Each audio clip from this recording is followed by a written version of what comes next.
And Rachel? Thank you. It's wonderful to be here. I'm ecstatic to make it here all in one piece. I came from Milwaukee, Wisconsin this morning, so it's going to be a very fun, long day for me today, but which I enjoy. This is an absolute passion of mine. As she was saying, I come from the organization SHED, which I founded, and before that I started SHED, I was actually a teacher for 7 years before that.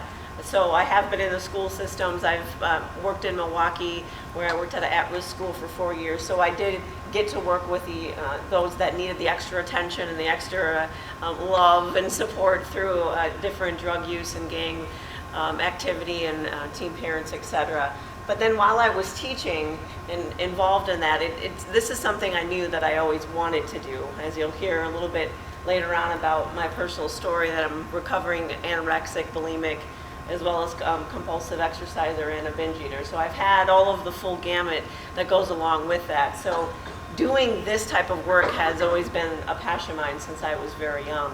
So eventually I quit teaching and I went back to get my master's in counseling, and currently that's what I'm doing with SHED, is doing one-on-one counseling as well as presentations like this to conferences, to students as young as 5th grade, to the parents. It doesn't matter what venue. I'm absolutely make myself available to teach people about this topic. So as I was teaching and when I was teaching, the biggest word that we heard over and over and over was always prevention.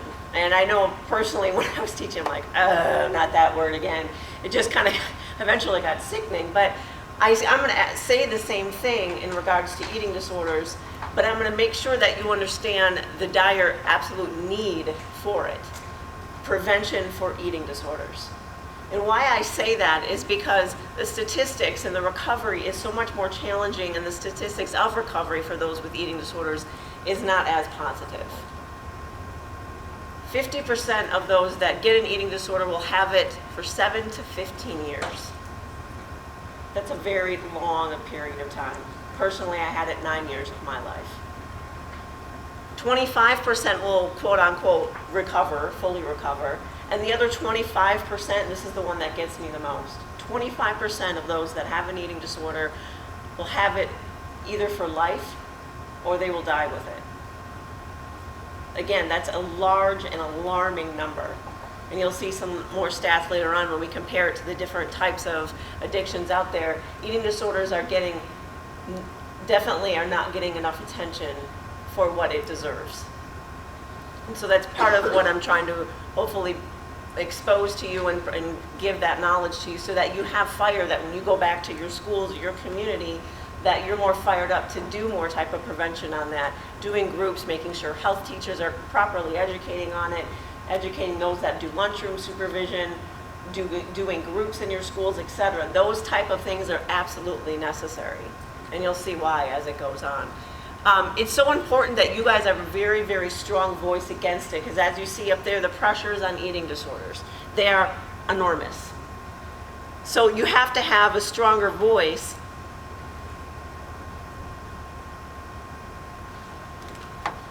that counteracts the pressures that are out there. So here are some examples of different pressures. There's teenagers that are doing weight loss comparisons, and they're charting their weight, trying to compete with other teens online. And I'm not so surprised, I'm sure you're not either, when we think about the online effect of how online has done a lot of damage for our young people. But in addition to that, when we have shows like The Biggest Loser, where they're doing competitions for how much weight they can lose, the fastest they can lose it, what do you think our young people are going to do?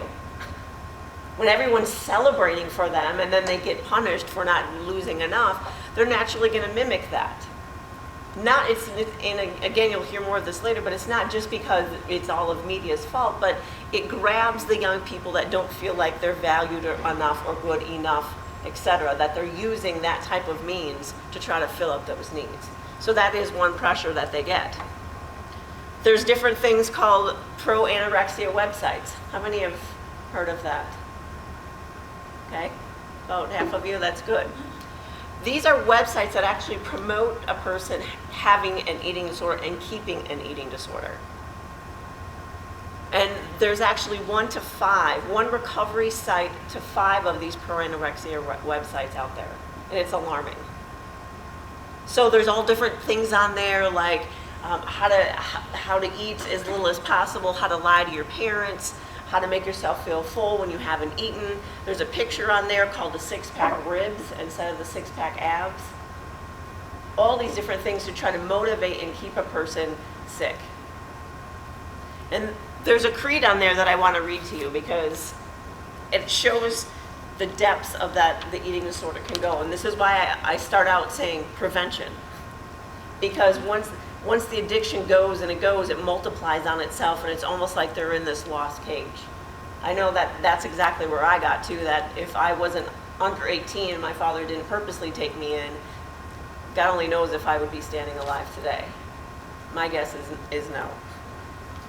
And this is the Anna Creed that some people literally, some even go to the extent of pledging in blood to this. And it says this: "Thin is beauty, therefore I must be thin and remain thin if I wish to be loved. Food is my ultimate enemy. I may look and I may smell, but I may not touch. I must think about food every second of every minute of every hour of every day in ways of avoiding it. I must weigh myself first thing every morning and keep that number in mind throughout the remainder of the day. Should that number be greater than it was the day before, I will fast that entire day. I shall not be tempted by the enemy, which is food, and I shall not give in to temptation if it should arise. If I am in such a weakened state and I should cave, I will feel guilty and punish myself accordingly, for I have failed her. I will be thin at all cost. It is the most important thing. Nothing else matters. I will devote myself to Anna. She will be with me everywhere I go, keeping me in line. No one else matters. She is the only one who cares about me and who understands me. I will honor her and make her proud." So if you can see the depths of which that goes, it's almost a religion. It's become a religion for them. And it does get to the point where they do not see anything wrong with it, especially those that are fully fledged into the pro-anorexia websites. I know one of the most popular inpatient facilities that I won't name said that 50% of those that came in to their facility had habitually been using these sites. So there is another force out there encouraging the behavior. They're talking like it's a person. Yes, and I'm glad you said that. He said they're talking like it's a person, and that's how it's actually deemed. It's called Anna. If you hear those kind of terms, Anna, Mia, Ed, they actually do refer to it as if it is another person, because it becomes their everything. If you heard what it said, was there room for anyone else in that creed? No family, no friends, no life. It was everything about Anna.